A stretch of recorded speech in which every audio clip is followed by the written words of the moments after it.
Au sommaire de ce journal, bonne gouvernance. Le ministre Epiphane Zorobi Balo prend fonction à la tête de la Haute Autorité pour la bonne gouvernance. Automobile, Watcar, une entreprise opérant dans le transport VTC, a procédé au lancement de sa solution publicitaire DriveCom. Et puis coopération sino-ivoirienne. L'entreprise Liugong dans le domaine de la construction s'installe en Côte d'Ivoire à Abidjan. Mesdames, Messieurs, très heureuse de vous retrouver pour le rendez-vous de l'actualité sur Business 24 Africa. Parlons de bonne gouvernance pour débuter cette édition. Nommée le mercredi 4 octobre 2023 par décret présidentiel, le nouveau président de la Haute Autorité pour la bonne gouvernance a officiellement pris fonction ce 20 octobre 2023. Désormais à la tête de la HABG, Zorobi Balo aura pour tâche de mener la lutte contre la corruption et les infractions assimilées, ainsi que de faire la promotion de la bonne gouvernance. La passation de charges entre lui et son prédécesseur, Ngolo Coulibaly, a été officiée ce vendredi par le secrétaire général de la présidence, Konina Norgo, Juliana Konaté et Marie Sussiri. Il est désormais le metteur en scène de la lutte anticorruption du président de la République. Et ce, depuis ce vendredi 20 octobre 2023. Nommé le mercredi 4 octobre dernier, Epiphane Zorobi Balo a officiellement pris fonction en qualité de président de la Haute Autorité pour la bonne gouvernance en remplacement de Ngolo Coulibaly qui occupait cette fonction depuis juillet 2017. Une passation de charge officiée par le secrétaire général de la présidence qui a eu des mots de félicitations à l'endroit des deux présidents. Monsieur le Président Epiphane Zorobi Balo, je voudrais également vous exprimer, au nom de son Excellence, Monsieur le Président de la République, mes chaleureuses félicitations pour votre nomination au poste de Président de la Haute Autorité pour la bonne gouvernance. C'est une lourde responsabilité. Je voudrais une fois de plus vous réitérer, Monsieur le Président Ngolo Coulibaly, les remerciements du Président de la République pour votre engagement dans la lutte contre la corruption et pour les services rendus à la nation au cours de votre mission. Permettez-moi de mentionner quelques actions majeures réalisées par la HABG au cours de ces dernières années. Au titre de la prévention, il s'agit notamment du renforcement des activités de collecte des déclarations de patrimoine dont le taux est passé de 62,8% en 2017 à ma prise de fonction à 82,4% ce jour.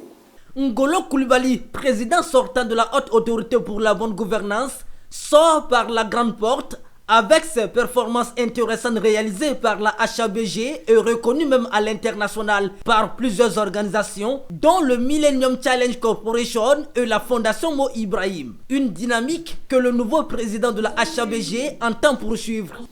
Je voudrais rendre un hommage appuyé et exprimer ma déférente admiration à mes prédécesseurs et plus particulièrement à Monsieur le Président Ngolo Coulibaly pour la dextérité qu'il a su mettre en œuvre dans la conduite de la noble et lourde mission qu'il a plu au Président de la République de lui confier. Soyez assurés, Monsieur le Président, que votre aura continuera de briller sur cette institution et je m'emploierai à poursuivre toutes les initiatives qualitatives que vous avez bien voulu prendre.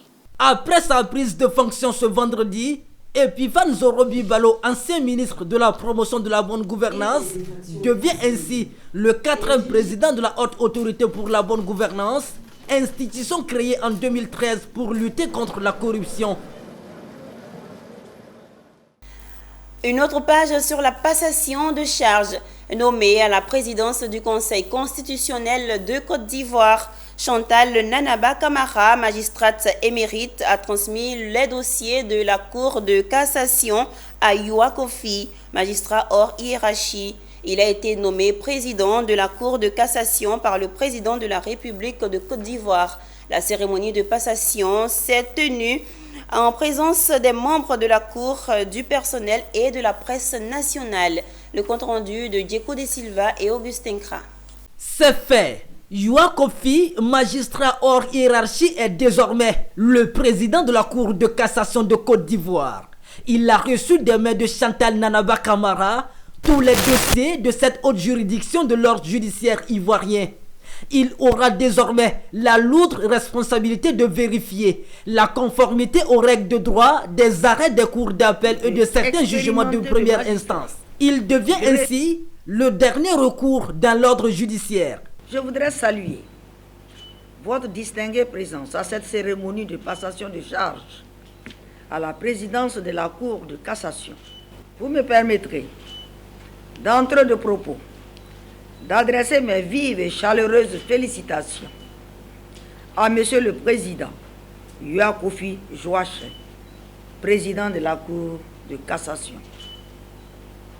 Monsieur le Président, je me réjouis de votre avènement au sommet de la plus haute juridiction de l'ordre judiciaire. Comme le dit l'adage, il n'y a point de hasard. Répondant aux félicitations de l'ex-président de la Cour de cassation, Youa Kofi s'est félicité et est heureux de retrouver des ex-collaborateurs à la Cour de cassation. Madame la Présidente, merci des propos particulièrement élogieux que vous avez tenus à mon endroit. Je dirais même que vous avez trop dit d'ailleurs. Merci beaucoup, Madame la Présidente. Je m'en voudrais si je vous réitère pas mes félicitations pour votre brillante nomination en qualité de président du Conseil constitutionnel. Vous partez d'une institution, vous ne pas dire, vous parlez de deux institutions, puis encore à la tête d'une troisième institution. Que Dieu vous accompagne, que Dieu vous assiste, que le bonheur soit tout pour vous. Notons que Chantal Nanaba Camara, dont la nomination au poste de présidente du Conseil constitutionnel est officielle depuis le 21 juillet, était précédemment présidente de la Cour de cassation. Chantal Nanaba Camara a exercé près de 45 ans dans la magistrature. Elle est la première femme à occuper cette haute juridiction en Côte d'Ivoire. Tout autre chose à présent, l'Union nationale du patronat des entreprises d'auto-école de Côte d'Ivoire n'est pas contente. Elle se dit exaspérée et le motif, les distributions de bons de permis de conduire à des prix bon marché qui tuent, selon l'Union, le secteur des auto-écoles. Le cri de cœur a été lancé ce vendredi lors d'une conférence de presse en présence de Issa Batini et Ezekiel Siri. Les visages d'un mauvais jour, la voix grave mais très claire pour un cri de cœur. Dans cette salle, l'Union nationale du patronat des entreprises d'auto-école de Côte d'Ivoire, à travers son président, tient à marquer devant la presse son désarroi. Et l'ennemi à abattre, selon Guillaume Coco, le voici. C'est cette histoire de bons de permis qui pollue et vraiment qui vraiment crée la pauvreté au sein de nos corporations et c'est inacceptable. Dire encore, c'est un cri d'alarme, c'est un cri de cœur pour dire que vraiment dans la corporation ça ne va pas. Vous allez faire vos investigations sur les bons, c'était avant les élections, mais après les élections ça continue encore.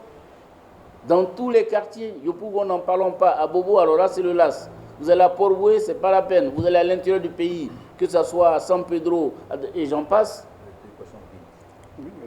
Et les auto-écoles sont vides. Mais par contre, allez dire sur les centres d'examen, il y a un monde fou. Il ne sait pas où ils se forment. Mais sachez que nous, dans notre organisation, nous avons réussi à faire en sorte que chaque auto-école devienne une petite entreprise, une TPE. Donc nous sommes soumis à des taxes que nous payons. Enough is enough, dit le premier responsable de l'INAPAESI, qui en outre interpelle décideurs et usagers quant à la précarité dans laquelle ce système place les auto-écoles, mais aussi tout l'environnement de la sécurité routière. Il faut vraiment que l'État soit suffisamment présent aux côtés. Là, quand on dit qu'il y a un établissement qui fonctionne, il faudrait que le système de contrôle qui en principe doit jouer son rôle le fasse. Tout en saluant l'avènement du permis à point, l'INAPAESI estime que sécuriser les acteurs et le processus d'obtention du permis de conduire permettra davantage à réduire les accidents de la route où la Côte d'Ivoire, malgré les efforts, souligne Guillaume Coco, figure parmi les pays les plus accidentogènes. Dans le monde, environ 1 300 000 personnes meurent chaque année sur les routes, dont la plupart de ces décès est lié à des erreurs humaines. Dans le domaine de l'automobile, Watcar, une entreprise évoluant dans le transport VTC, a procédé au lancement de sa solution publicitaire DriveCom. C'est un dispositif composé de 2 écrans LED lumineux installés sur les véhicules permettant de faire la publicité mobile. Le but de cette solution est d'atteindre une audience plus étendue et à n'importe quel endroit. Le récit de Mondésir Nascimento. DriveCom, c'est le nouveau type de publicité proposé par Watcars, entreprise opérant dans la location et le transport VTC à Abidjan. Il est une nouvelle génération de réseaux intégrant technologies innovantes, électronique et publicité mobile. Cette solution publicitaire a été présentée au grand public et aux acteurs de la communication le jeudi 19 octobre. Elle se veut un dispositif à écran LED installé sur véhicule permettant la présentation de produits et services aux populations. Selon Agathe Ouattara-Teflan, l'innovation vient révolutionner la filière de l'affichage lumineux. Alors la DriveCom est la nouvelle forme de publicité que nous souhaitons mettre à disposition des annonceurs sur Abidjan. C'est une publicité qui allie la mobilité et la communication. Ce sont des écrans LED 2.5 installés au-dessus des véhicules qui font du VTC, donc qui circulent dans toute la ville d'Abidjan. L'objectif de la DriveCom aujourd'hui, c'est de pouvoir permettre aux annonceurs de communiquer différemment. Habituellement, ce qu'on a l'habitude de voir, on voit des panneaux sur lesquels les passants peuvent voir des publicités. Aujourd'hui, nous souhaitons aller vers les consommateurs, c'est-à-dire c'est une publicité qui bouge. Aujourd'hui, un Ivoirien lambda doit être amène de pouvoir sortir de chez lui le matin et de voir un annonceur lui passer un message devant sa porte. Sur le projet de la DriveCom, on garantit à nos annonceurs une visibilité maximale. Parce que comme vous l'avez vu, le dispositif il est assez impressionnant. Et avec la mobilité qu'on a, on a la capacité de se retrouver dans toutes les communes d'Abidjan, précisément et bientôt à l'intérieur également. Il est bon de noter que la solution DriveCom offre la diffusion de différents types de contenus publicitaires, vidéos, images et tests, soit une réelle flexibilité aux annonceurs. Parlons cette fois de coopération sino-ivoirienne. L'entreprise Liugang, une entreprise évoluant dans le domaine de la construction, vient de s'installer en Côte d'Ivoire, à Abidjan, précisément dans la capitale politique. La cérémonie s'est tenue au Sofitel Hôtel Ivoire d'Abidjan en présence des autorités chinoises et ivoiriennes. La Chika Kwame, Marius Siri. L'entreprise Liugang, une entreprise chinoise, est désormais en Côte d'Ivoire.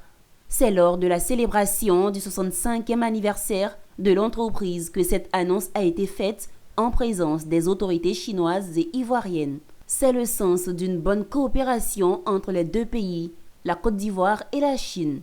Aujourd'hui, nous, on voudrait présenter aussi la cérémonie, l'ouverture de Liugang Machinery Côte d'Ivoire pour célébrer la plantation au marché en Côte d'Ivoire, qui n'est pas seulement pour satisfaire les besoins et les besoins et aussi les demandes du distributeur et aussi des clients.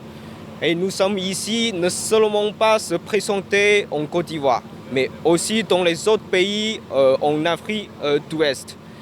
Et aujourd'hui, c'est avec cet objectif, nous, on est resté ici, créer le central distribution en Côte d'Ivoire pour exploiter toutes les affaires dans la zone d'Afrique d'Ouest. Pour nos clients, pour les populations et pour le développement de l'économie ivoirienne, c'est de savoir qu'avec Liugang et avec le groupe Yeshi, vous avez pour la première fois sur un pays de l'Afrique de l'Ouest et les pays de la zone sahélienne et subsaharienne, véritablement un constructeur qui investit, qui s'implante avec des équipes, ça a déjà été fait, mais qui en plus va investir dans des infrastructures pour avoir des pièces pour avoir du service, pour avoir des machines. Présente à cette cérémonie de présentation de l'entreprise Liu Gong, la représentante du maire de la commune de Cocody a remercié les autorités chinoises pour le choix porté sur la Côte d'Ivoire. Fondée en 1958 à Liuzhou, Chine, Liu Gong est une réussite mondiale avec 30 gammes de produits, 20 installations de fabrication, dont des usines en Pologne, au Brésil et en Inde. En Afrique, l'entreprise Liu Gong est installée au Nigeria, au Burkina Faso. Elle intervient dans le projet mine d'or et dans le projet de manganèse au Gabon. L'entreprise compte plus de 30 filiales et bureaux et compte plus de 300 revendeurs et services dans plus de 170 pays.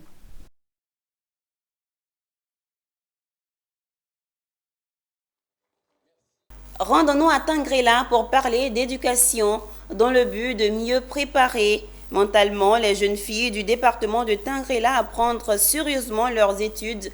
L'association des femmes leaders du département a initié une conférence afin de les édifier et montrer les comportements à adopter pour une année scolaire réussie. D'où le thème de la conférence « Jeunes filles, comment réussir l'année scolaire pour être parmi les meilleures ?» Ouattara Daouda.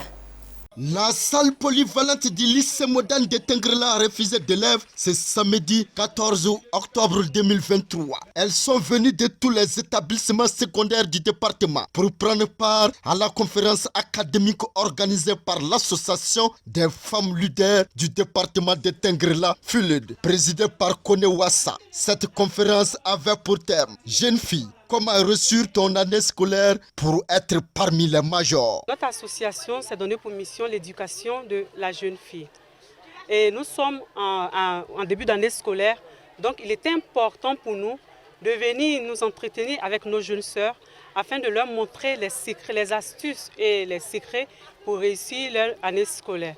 Parce que parler de résultats en fin d'année, c'est au début que ça commence. Donc on a jugé nécessaire de venir leur montrer tous les secrets afin qu'elles réussissent avec brio leur année scolaire. La conférencière a donné les rudiments nécessaires aux apprenantes qui se sont dites outillées pour affronter l'année scolaire. Moi j'ai retenu que pour être major de ta promotion, il faut étudier, il faut te fixer des objectifs, il faut être assidu et ponctuel. On nous a appris beaucoup de choses, comment être une bonne élève, oui, comment réussir. Surtout ça.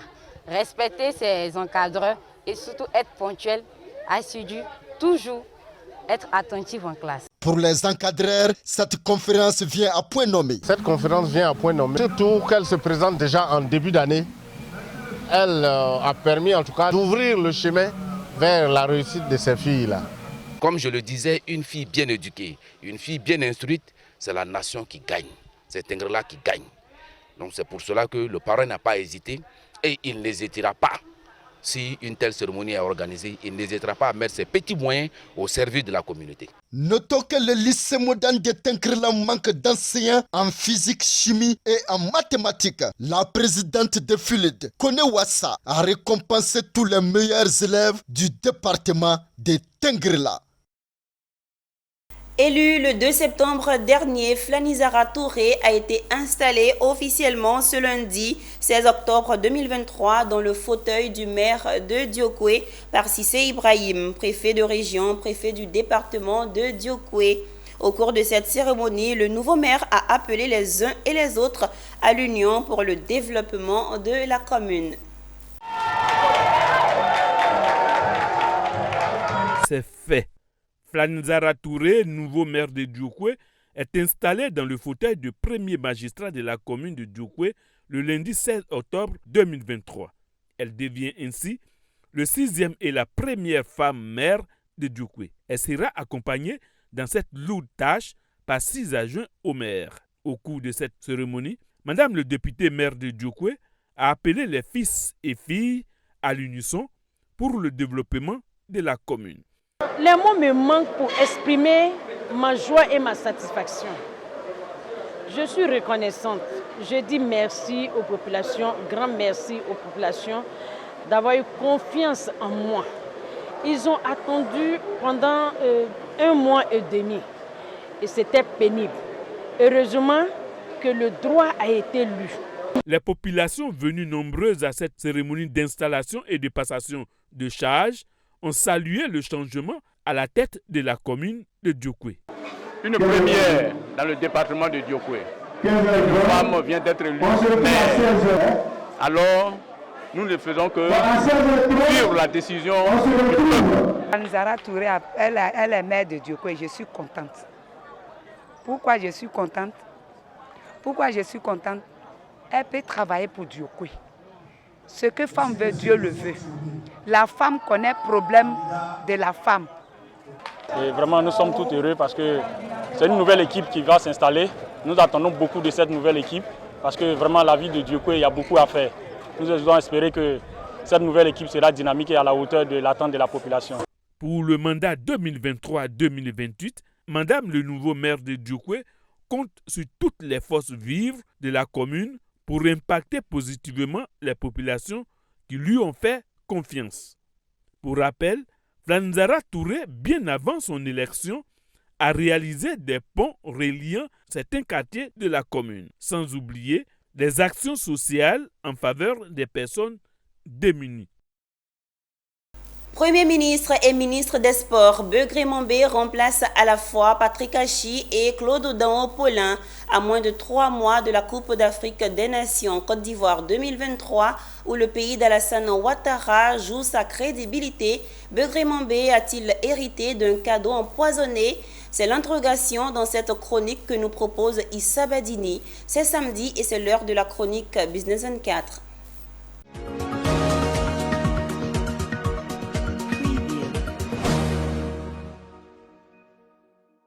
La pluie exceptionnelle est partie avec son vent, son froid et les conséquences immédiates qui ont suivi. Hasard de calendrier, effet secondaire dit Ebimpe Gate ou pas, le Premier ministre Patrick Hachi aussi et le désormais ex-ministre des Sports Daon Paulin Claude ont fait les frais et ont donc rejoint, et c'est la conséquence du nouveau gouvernement, la directrice générale de l'Office national des sports et son comptable, hors du gazon. Plus que des mains à couper comme nous l'avions suggéré dans une autre chronique pour tempérer la clameur populaire, Alassane Ouattara a, semble-t-il, opté pour couper toutes les têtes engluées dans les eaux boueuses de la pluie exceptionnelle à Ebimpe, enfin, au stade Alassane Ouattara d'Ebimpe.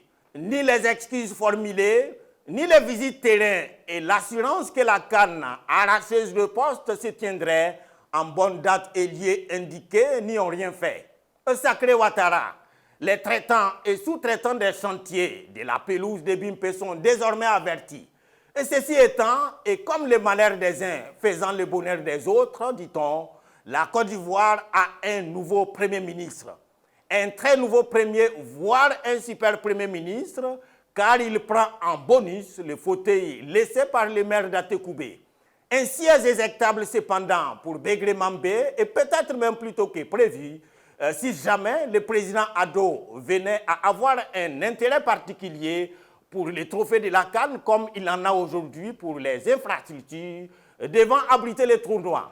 Si c'est le cas, Begré Mambé a intérêt à prendre attache avec les sorciers de Krindiabo et peut-être faire un tour dans le poro et en plus lisser davantage la tête de Seko Fofana et raboter les pieds de Diakité Oumar dans l'espoir de déposer au soir du 11 février sur la table du Conseil des ministres le trophée continental au risque d'être le Premier ministre le plus éphémère de la Côte d'Ivoire. Les pays sur lesquels il ne peut pas déjà compter pour garder la coupe à la maison et donc conserver son fauteuil dans ces cas-là, ce sont entre autres le Sénégal, l'Algérie, le Maroc et dans une grande mesure le continent du Cameroun, les prétendants directs dévoilés de la coupe et qui jurent de faire la peau au pays de Didier Drogba. En attendant, félicitations, monsieur le Premier ministre, pour cette ascension et profitez bien des beaux bureaux de la primature et soyez plus proches et au service de la population comme le veut le président Ouattara, afin aussi que ceci prie pour vous contre une pluie exceptionnelle. La colère froide et la guillotine bien limée du brave cœur sont simplement rangées. Un homme averti en vaut deux. Monsieur le Premier ministre, vive la CAN Côte d'Ivoire 2023 et ses imprévus. À bientôt. En image à présent, le conseil d'administration de la Banque africaine de développement a approuvé 2,5 millions de dollars américains à la Tanzanie. Cet appui financier provenant du Programme mondial de l'agriculture et la sécurité alimentaire est destiné au service de fourniture de systèmes alimentaires en zone rurale. L'objectif est d'accroître la production et la commercialisation des produits horticoles par quelques 10 000 petits exploitants ruraux pour contrer les effets de la pandémie de Covid-19. Le projet comprend la promotion des pratiques et techniques agricoles durables et intelligentes face au climat, des pratiques agroécologiques, des stratégies de gestion de la biodiversité et des paysages. Le projet contribuera ainsi à améliorer la production et des services de conseil climat et de gestion post-récolte. Toujours en image, le conseil d'administration de la Banque africaine de développement a également approuvé un prêt de 23,6 millions de dollars pour soutenir la construction et l'équipement d'un nouveau centre de formation aéronautique à Kigali, au Rwanda. Ce centre d'excellence pour les compétences aéronautiques travaillera en partenariat avec des établissements d'enseignement supérieur pour former une main-d'œuvre qualifiée qui répond aux normes mondiales de formation aéronautique et aux exigences de l'industrie. Le projet renforcera l'ambition du Rwanda de devenir un pôle aérien régional et d'attirer des investissements nationaux et internationaux du secteur de l'aviation. C'est la fin de ce journal préparé par l'ensemble de la rédaction. Merci de l'avoir suivi. Les programmes se poursuivent sur Business 24 Africa, la télé utile.